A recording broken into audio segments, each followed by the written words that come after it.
Hi, எல்லோருக்கும் வணக்கம். Welcome to Mani Lokesh home cooking channel. இன்றைக்கி என்ன ரெசிபி நம்ம பார்க்க போகிறோன்னா, ரொம்பவே சூப்பரான ஈஸியான வீட்டில் இருக்க பொருளை வச்சே ஒரு சூப்பரான ஈவினிங் ஸ்நாக்ஸ் தான் செய்ய போகிறோம். வாங்க எப்படி செய்யலாம், அதுக்கு என்னென்ன பொருட்கள் தேவைன்னு இப்போ நம்ம வீடியோக்குள்ளே போகலாம். ரவா போண்டா செய்கிறதுக்கு என்னென்ன பொருட்கள் தேவைன்னு பார்க்கலாம். 3/4 கப்பு கருப்பு சீனியை நான் தண்ணி விட்டு நல்லா கரைச்சி எடுத்து வச்சுருக்கேன். இதுக்கு பாகு பதம் தேவையில்லை, நம்ம கொஞ்சமாக தண்ணி விட்டு நல்லா கரைச்சி எடுத்துக்க வேண்டியதுதான். ஸோ 1 கப்பு கோதுமாவு, 1/2 கப்பு ரவை, 3 ஸ்பூன் தேங்காய் துருவல், உப்பு தேவையான அளவு, 1/4 டீஸ்பூன் அளவுக்கு ஏலக்காய் தூள், 1/4 டீஸ்பூன் அளவுக்கு பேக்கிங் சோடா. ஸோ இதுக்கு இவ்வளோ தாங்க பொருட்கள்.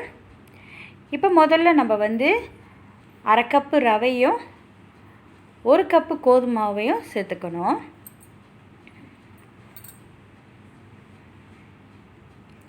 இது கூடவே கொஞ்சமாக உப்பு, தேவையான அளவுக்கு உப்பு சேர்த்துக்குங்க. எந்த ஒரு இனிப்பு பலகாரம் நம்ம செஞ்சாலும் கொஞ்சமாக உப்பு சேர்த்தோம்னா அது சுவையை இன்னும் தூக்கி கூட்டி கொடுக்கும். ஸோ இது கூடவே 3 ஸ்பூன் தேங்காய் துருவல் சேர்த்தாச்சு. இது இப்போ நல்லா கலந்து விட்டுக்குங்க. நம்ம சேர்த்துருக்கிற மாவு, ரவை, உப்பு, தேங்காய் துருவல் இது 4மே நல்லா ஒன்றோட ஒன்றா கலக்கணும். ஸோ அது வரைக்கும் நல்லா கிளறிக்கிங்க.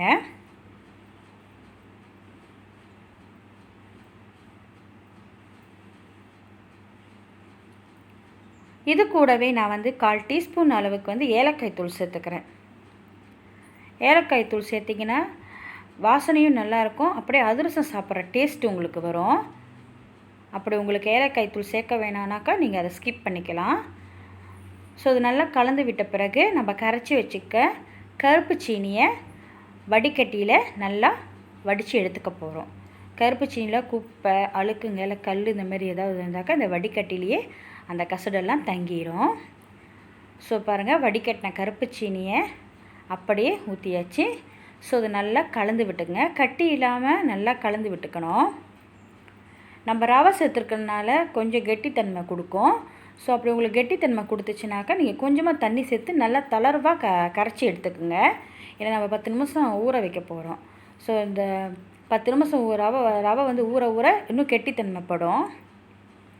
இந்தமாரி நல்லா கெட்டிப்படாமல் கையை நல்லா கிளறி விட்டுக்குங்க. ஸோ நம்ம சேர்த்துருக்கிற கருப்பு சீனியும் மாவு கலவையும் நல்லா ஒன்றோட ஒன்றா நல்லா கலக்கணும். அது வரைக்கும் நல்லா கலந்து விட்டுக்குங்க. ஸோ பாருங்கள், அது நல்லா கலந்துருச்சு. இப்போ இந்த கலந்த மாவு நம்ம ஒரு 10 நிமிஷம் ஊற வைக்க போகிறோம். ஊற வச்சுட்டு 1/4 டீஸ்பூன் பேக்கிங் சோடா கலந்து நம்ம பொரித்து எடுத்துக்க வேண்டியது தான். ஸோ இது நல்லா ஊறட்டுங்க. மூடி போட்டு 10 நிமிஷம் ஊற வச்சிடலாம். இப்போ பாருங்கள், நல்லா 10 நிமிஷம் ஆயிடுச்சு. இந்த ரவை நல்லா ஊறி இருக்குது. இப்போ இது கூட 1/4 டீஸ்பூன் அளவுக்கு பேக்கிங் சோடா சேர்த்துக்குங்க. பேக்கிங் சோடா சேர்த்த பிறகு நல்லா கலந்து விட்டுக்குங்க. இந்த பேக்கிங் சோடா எல்லா மாவுலேயும் படுற மாதிரி நல்லா கிளறி விட்டுக்குங்க. ஸோ நல்லா மிக்ஸ் பண்ணிக்கோங்க. நம்ம மிக்ஸ் பண்ணுறப்பே பாருங்கள், மேலே பபிள்ஸாக வரும். ஸோ அந்த மாதிரினாக்கா மாவும் பேக்கிங் சோடாவும் நல்லா மிக்ஸ் ஆகிடுச்சின்னு அர்த்தம். ஸோ இந்த மாதிரி நல்லா கிளறி விட்டுக்கோங்க.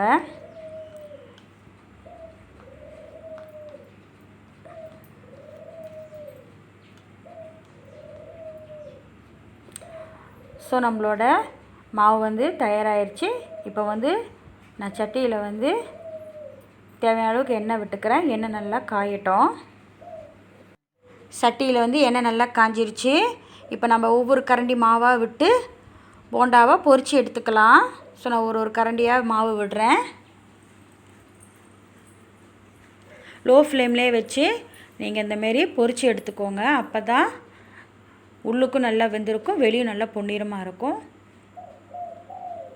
ஸோ ஒரு பக்கெட்டு நல்லா பொரிஞ்சிருச்சு. ஸோ அடுத்த இன்னொரு பக்கம் திருப்பி போட்டுக்கலாம். நீங்கள் பாருங்கள் எவ்வளோ அழகாக உப்பி இருக்குது பாருங்கள் போண்டா. ஸோ நம்மளோட போண்டா சூப்பராக இருக்குது.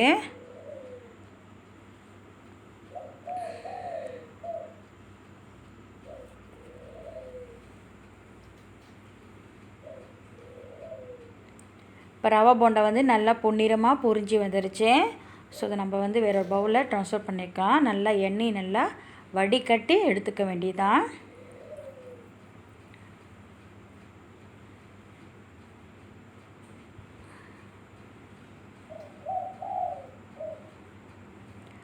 இப்போ அடுத்த பேட்ச்சு மாவையும் போட்டு பொரித்து எடுத்துக்க வேண்டியதான்.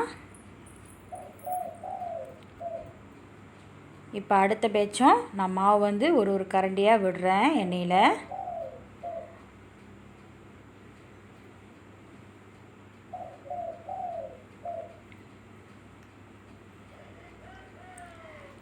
நம்மளோட போண்டா பாருங்கள் எவ்வளோ அழகாக சூப்பராக உப்பி வருதுன்னு. ஸோ ஒரு பக்கெட்டு நல்லா பொன்னிறமாக பொரிஞ்ச பிறகு மறுபக்கமும் திருப்பி விட்டுக்க வேண்டியதான். இதே மாதிரி நம்ம எல்லா மாவையும் பொரித்து எடுத்துக்கலாம். ஸோ நம்மளுடைய சூப்பரான ரவா போண்டா வந்து தயாராகிருச்சு.